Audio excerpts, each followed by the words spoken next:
Hello and welcome back to the Beatdown Bandits podcast. This is season 3, episode 5 of the Beatdown Bandits podcast. I am Colin, and in today's episode, we're going to discuss Assassin's Creed, and I was kind of debating about this, and this was kind of a last minute thing. It was kind of it wasn't even on my radar of things to kind of discuss for the podcast, but I randomly, like last week, decided like I kind of wanted to play through like Ezio's story again. For those of you familiar with Assassin's Creed, if not, I'm just going to kind of go through like a timeline on it. But I kind of felt like I wanted to play it again, and I had played most of the Assassin's Creed games before, and I have gone through the whole Ezio, Assassin's Creed 2 and Brotherhood and Revelations probably 5 times.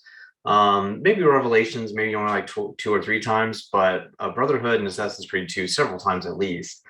And like I really, really wanted to play through it again. So ended up getting the Ezio, it's called like the Ezio Chronicles or the Ezio something.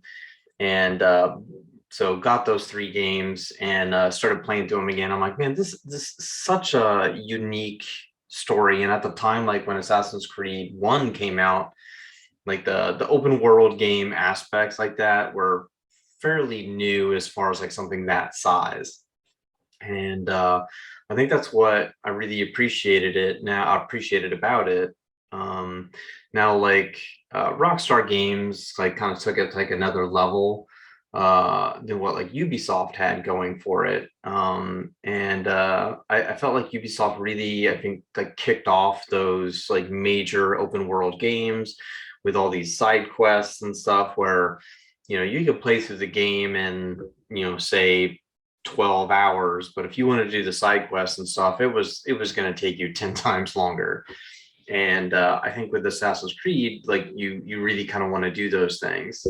Sometimes they're a bit overwhelming, like the flags or the feathers and stuff like that you have to try to find. And they're hidden like all over the place. So trying to like 100% those games, you pretty much have to cheat to do it, by looking up like guides and stuff onto where like everything is. But the main story missions and stuff, that all comes up on your map, and like little side quests and stuff, that's all on your map. So it's easy enough to find. But hunting down the hidden things, the worlds are so big and you have to travel from city to city and place to place. There's just too much area to cover to find all those things. So you do have to kind of cheat for that. Now my first experience with Assassin's Creed was right when Assassin's Creed 2 came out. I didn't play the first game right off of the bat. Like I had heard of it and watched it, and I'm like, yeah, that looks pretty cool. And but saw a trailer for Assassin's Creed 2. I'm like, oh my God, this is so cool. And so got it when it first came out and played through it, and I'm like, oh my God, now I have to play the first one. And then ended up going back and playing Assassin's Creed 1 after 2. And unfortunately, like a year later, Brotherhood came out, and then Revelations came out, and just Ezio's story was just so cool to me. Altair's story was also cool, and if you don't want the spoilers or whatever, maybe mute for like 5 seconds. But the end of Revelations with the tie-in with Altair is just amazing. So yeah, the ending of Revelations, like as a tie-up for Ezio's story, is really cool, and being tied in with Altair. So and then the Desmond aspect of all of that as well, where Desmond is almost able to link them now, because at that time he's in a coma during Revelations, right? So that's why one of the more unique parts also about Assassin's Creed is the modern day aspect of it. While you're, for this, you're jumping back to like Italian Renaissance, even as far back as BC timeframes, and in the 800s and 1800s and 1700s and all these different eras.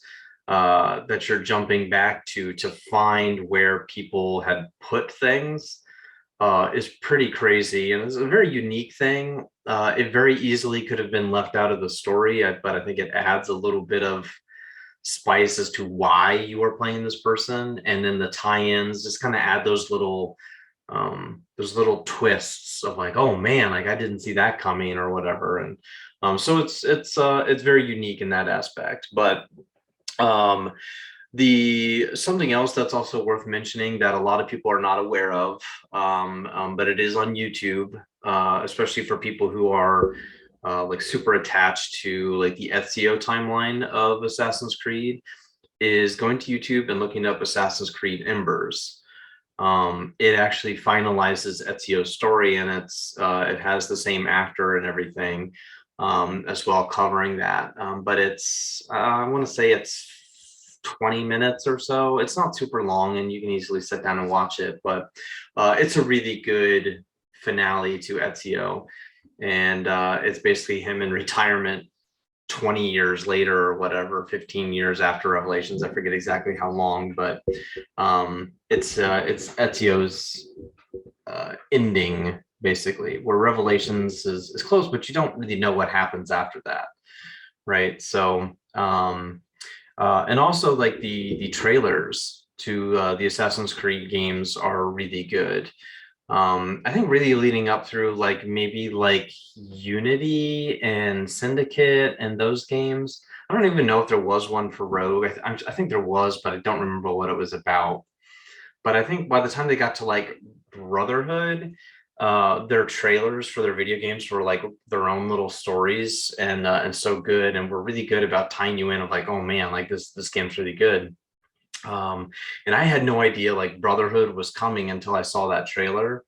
You know, it was back then, you know, jumping back 15 years, like there's no uh like the news sites and stuff, you know, where, you know, this is pre-Twitter and pre all of that stuff, where you're not exposed to everything and spoiled so early of things. So you almost like have no idea a game's coming, and then you see a trailer pop up like coming in, you know, 3 months type of thing. So that was really cool, being able to kind of experience that as a fan of Assassin's Creed, when like when Brotherhood came out, and then I never thought like Revelations would become a thing, and then boom, that became a thing. So yeah, so yeah, you know, that was very very cool. My aspects of kind of growing up with Assassin's Creed in games.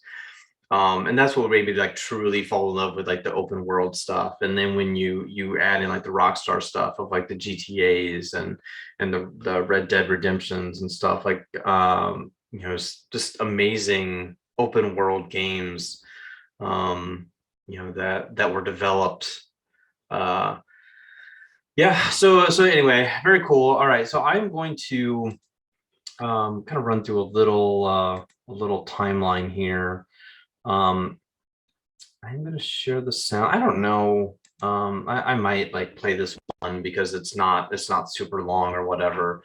But so this is just like the main games. So some of the games are taken off here. These are just the main core games of Assassin's Creed. I also have pulled up like a chronological order, like if you want to play the games in chronological order. So like I said, you know, like Assassin's Creed Odyssey goes all the way back to 400 BC. And then so now you're jumping ahead, you know, 400 years, and now you're jumping ahead 900 years to Valhalla. And as you kind of get into Altair, now you're in the, you know, 1100s, 12th century type stuff, and then you jump into the Italian Renaissance, the 1400s in Italy for Ezio's timeline, and then I think 10 years later for like Revelations. You know, so that's all like Italian Renaissance era.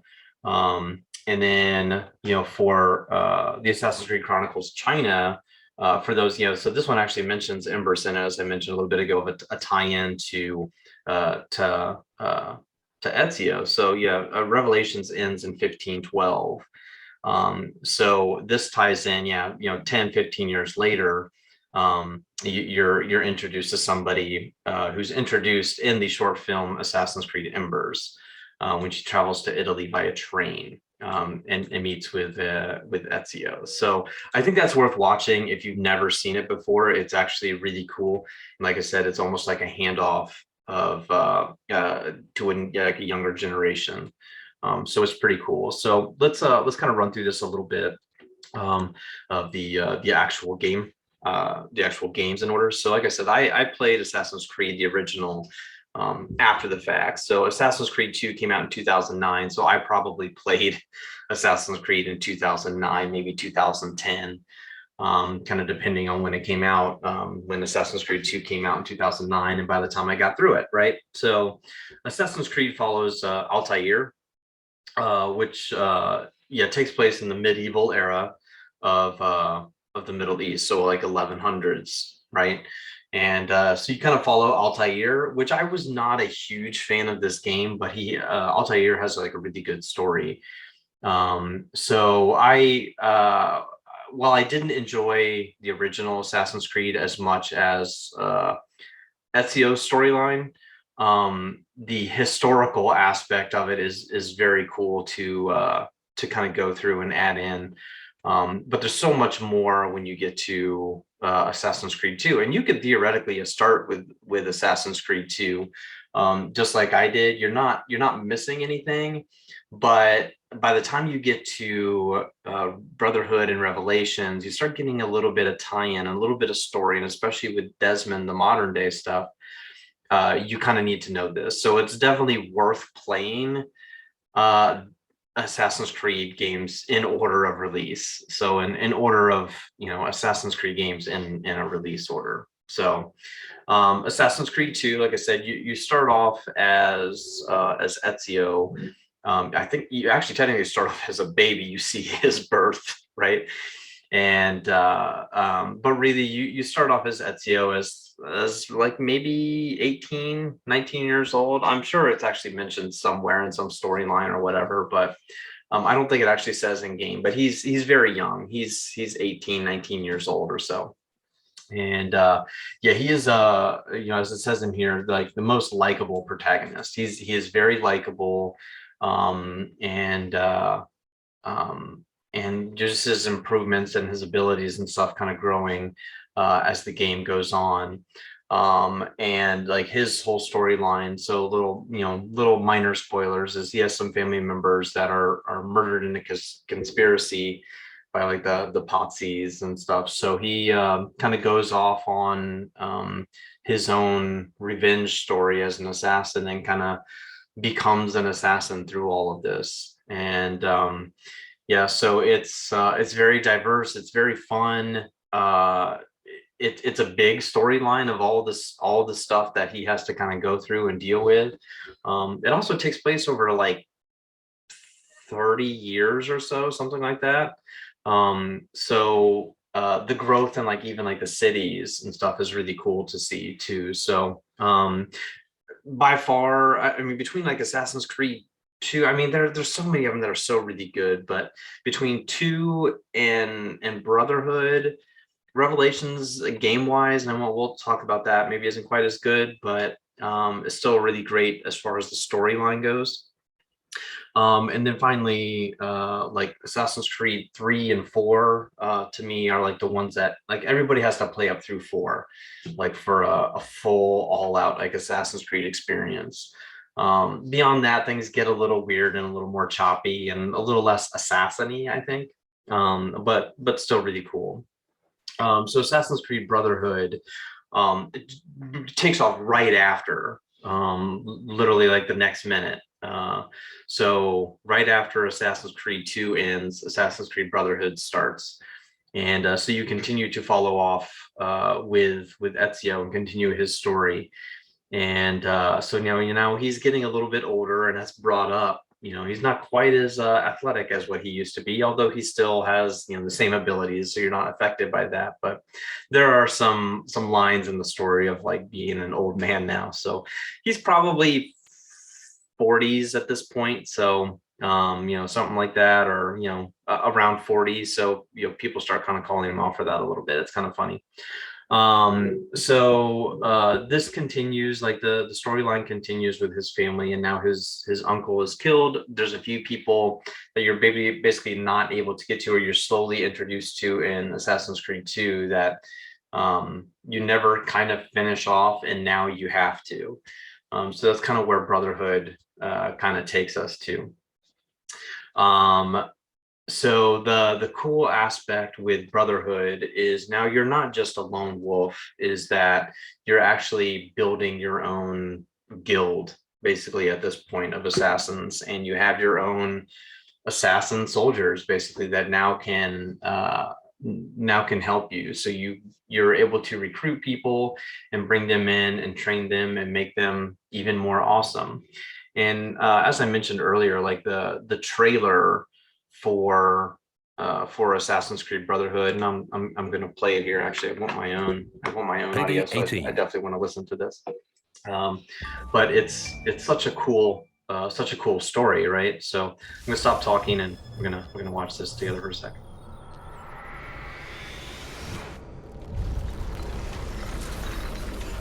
Hopefully it shows up okay. It's probably gonna be a little choppy, but you can kind of get the aspect of it.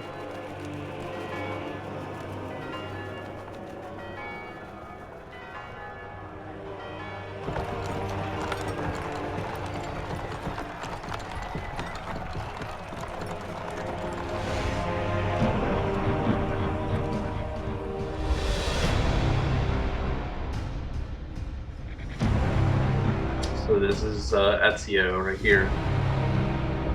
And you're also actually introduced to guns now, basically. Which is not really a thing previous.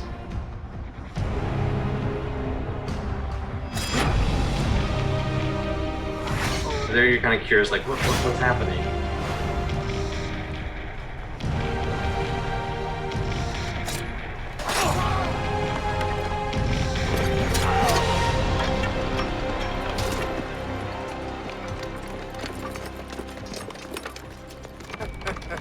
Ezio Auditor. Brave of you to stand alone against me, but also quite foolish. Assassin.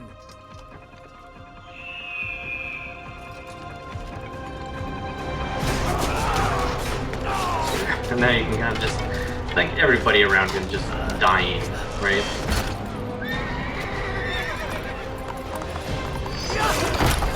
So, you know, when I remember when I first started, like, when I first saw this, I'm like, what is happening?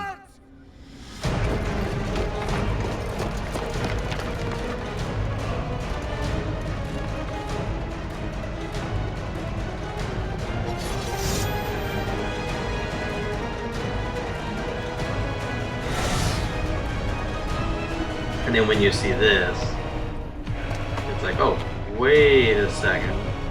So, you know, here's Ezio's, you know, recruits of assassins.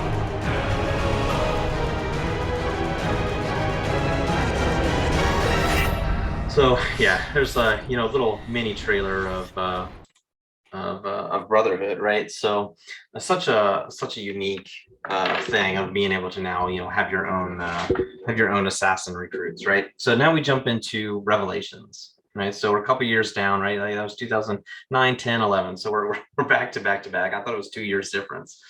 So this one is a little different. Like this is kind of Ezio's own his own storyline of kind of going away from, yeah, he goes away. I mean, it literally says it in here. The storyline shifts from the Italian cities and is not set in the Ottoman Empire, or excuse me, and is in Istanbul, and so everything's kind of the same, but he's kind of on his own personal journey now, and less family auditory family stuff. So but he's being very intertwined now with Desmond and Altair. And so Ezio is kind of being linked to them, and where he's now basically being able to see Altair, and you can kind of see in the cover of the game right here, Altair in the background. And even watching like the trailer for that, and I won't kind of go through this one, but even watching the trailer, you can kind of see he almost kind of sees Altair's ghost. And the end of Revelations is so worth watching and playing through. I'm not a huge fan on like the whole historical aspect of like the origins of the assassins and like the alien aspect. I like some of that stuff is like a little too out there and unrealistic. Um, but everything else is so cool. They do add in like the hook blade or whatever, which makes him be able to kind of go like through like zip lines through the city, as well as like climbing a little better, or being able to jump up a little higher, so to speak. So it's kind of shoots out and is able to hook. So he got a little bit better grip in this game. So it's very cool. So Assassin's Creed 3, you know, we're now out of the Ezio timeline, right? And so now we're jumping from the early 1500s, and we're jumping all the way to like Revolutionary War, right? And so 18th century in the 1700s. And another very good game. The only thing I didn't like about it when it kind of first came out is it was just loaded with glitches. I was also a little so the main character is an American Indian, whose father just happens to be a man by the name of Hatham Kinway. And well, he's got a an American Indian name, which is, you know, they go away from that and basically call him Connor Kinway, basically. So he is a Kinway, which we'll kind of get into here in the next couple games. But um, uh, Hatham, who is his dad, basically, you kind of find out is and actually like a Templar, so the opposites uh, of the assassins and kind of the bad guys of the assassins. But it's a really unique and cool story. His kind of main thing, while everybody's kind of had swords and stuff in the past, now Connor has this like Indian hatchet that's kind of badass. So the assassinations with the hatchet are really cool. So there's also weather changes and new weapons. There's the bow and everything that's really cool. And then the naval aspect, which in the next game goes a little more intense. But there is naval exploration that you can do with this now, and the animal hunting and things like that. There's new aspects to the open world thing. And so Assassin's Creed 3, I think, really expanded upon what the potential was for the Assassin's Creed games, and the full all-out war aspects of the Assassin's Creed games. So I give tons of credit for this game. The only thing I didn't like about it, like I said, it was a lot of glitches and things like that. But Connor was less likable, in my opinion. The older he got, the better he was. But kind of the younger Connor drove me a little nuts. He came off as a little whiny to me, and I couldn't bond with him like I kind of did with Ezio. So Assassin's Creed 4. So we kind of go back a little bit in history, and we kind of go to the pirates of the Caribbean. Sorry, I was blanking on what that was called. So Assassin's Creed 4, you were Edward. You were Edward Kinway, which that name should be kind of familiar.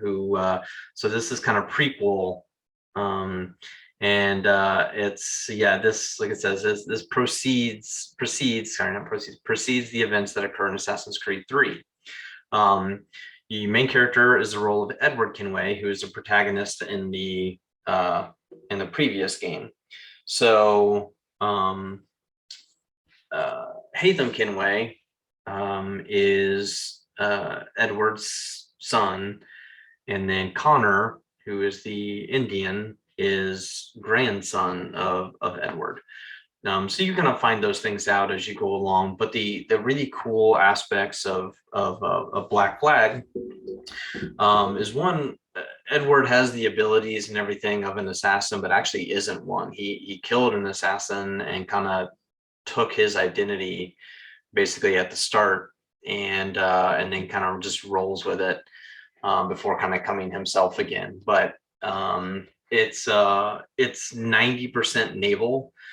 So you are on pirate ships, you are making your ships bigger. You can also recruit in this. You can recruit bigger ships, and you basically have your own fleet of pirate ships basically in it. It's pretty cool. You get better, better weapons and stuff for your ships and things like that. So it's a very unique story, but it's a hell of a lot of fun, especially if you like the naval aspects. Um, the only thing I didn't like about Assassin's Creed 4 is the naval stuff does get very repetitive. As far as taking down the ships, oh, excuse me, as far as taking down the ships and stuff goes, and it's a little repetitive, kind of the same stuff over and over and over again. But one of and it's a lot of people's favorite game in the whole series. Edward is very likable. The storyline is really good as far as you like following the main quest, but the side stuff is pretty repetitive in this game. Is the only thing I didn't really like about it. Now this is kind of where it jumps ship. Like I feel like if you play up through this game right here, the Edward, excuse me, the Ezio and the Kinway storyline, I think if you play through those, you can just stop. Some of the games start going a little bizarre, but you get more stories to things. So if you're really into it, they're still pretty good. Assassin's Creed Rogue kind of takes place around the same time of Assassin's Creed 3, just different parts of it. So here you kind of take what's his name, Shay? I think his name is I think his name is Shay. I did play through this one, and it just wasn't very good. You are in like an Arctic setting, and but it's a lot of naval stuff as well. It's a shorter story, it's a shorter game, I felt. And but you're still very involved with like the Kinways and the storyline as well. So you kind of take a different, like why it's called Rogue is, an assassin turned Templar, is kind of the storyline there. Unity was very bug ridden, and I think that's also what kind of hurt the Assassin's Creed timeline is it was just every year there was a new one, right? 2009, 2010, 2011, 2012, 2013, 2014, and 2014, 2015, right? They're pumping them out so fast, keeping that story going, that they weren't spending time with it. The stories are really good, but they were going too fast, and they felt very similar. It's kind of how I felt with like Rogue. Was like, this is nothing new. Like it's very much like Assassin's Creed 3 and 4 mixed together. Like it's just not very good. Unity, I felt, was like Unity was unique because you're multiple people, as was Syndicate. You're playing twins, right? A brother and a sister. But it was kind of cool too, because you're modernizing things a little bit more, and you're in London. So Syndicate I really liked. That's an underrated game, I think, in the series. Um, but they're also assassins too. So they also have a really good trailer that's worth watching. I think if you kind of look through and look at the Assassin's Creed game trailers, they're so good. And yeah, they're cinematic trailers is what the term I'm really looking for. But this, and it even says this here, if you're looking for that old school feel that came with the Assassin's Creed, Syndicate was the last in the series that offered that. The next game came with significant changes to keep up with the changing scenes and games, right? So then you get like into Origins and Odyssey and Valhalla and stuff. And while they're good games and good stories, it goes away from it's more like historical stuff with the starting of Assassins, right? And even like Valhalla, you're not even an assassin in Valhalla. You're just a warrior that basically fights alongside assassins. So in my opinion, as you kind of get into some of these, I feel like the Assassin's Creed line should take like a 5-year break to create like a really good one, and a new story and things like that, and bring it back to when it was more popular back in the Ezio and Kinway storylines, right? So yeah, that's the only downside I feel like of Assassin's Creed is it just gets a little more cheesy as things go on, right? So I feel like Unity is probably worth skipping. It's a pretty unique and a very beautiful game. But Syndicate to me was, like I said, a little underrated in the series. It feels a little closer to like Assassin's Creed 2 and 3 than anything else does. Unity kind of took its own little thing, and it was, yeah, it even says like a murder mystery sequel, right? Yeah, so it was a little different than what you're previously used to in the Assassin's Creed games. So that's really it. As far as like that goes, like I said, there is like timelines and stuff for things or whatever in the time frame. I want to say, doesn't one of them take, yeah, like Black Flag's not too, it's a 7-year game. But this one also includes, so this is like a full timeline, right? Like this is the full length of like the game that kind of goes through, but also all the other games and little like this one was on the, right? So same time frame. This one takes place in like Louisiana, yeah, New Orleans during the 18th century. This one's actually not too bad. If anybody does have a PlayStation Vita still, but that one's worth playing. Assassin's Creed Unity, I was just not a fan of. It's a guy's name Arno, yeah, I was gonna say it was like something like that. I never played some of these because they're like, some of them were just like exclusive, but like this one was like a graphic novel. Syndicate, like I said, was really worth playing. And see, like I never read the graphic novels and stuff, but like so like now you're getting up into like it's definitely worth like revisiting some modern age stuff. Like they very well could be jumping back into like the Japanese uh like samurai things like that. It's very easily to like a modern day Assassin's Creed if we were to bring one back here. So I do believe one is in the works. I'm not sure exactly what it is. I think I read about it at some point here recently. So yeah, that is it for me today. So let me stop sharing this and get back to my giant mug here. So again, thank you very much everybody for watching and listening. So that was just a different one for today. It was not, Assassin's Creed was not on the radar for me to discuss at all, but wanted to because I just kind of fired it back up and thought like how unique and how cool this storyline was. So I do have a guest coming soon. Hopefully get that person scheduled here within the next week or so, and hopefully have that episode be my next one. I don't know. There might be a week after this, so there might be like a week break. I also do have my birthday coming up on 2/21, where I'll be live streaming during the day.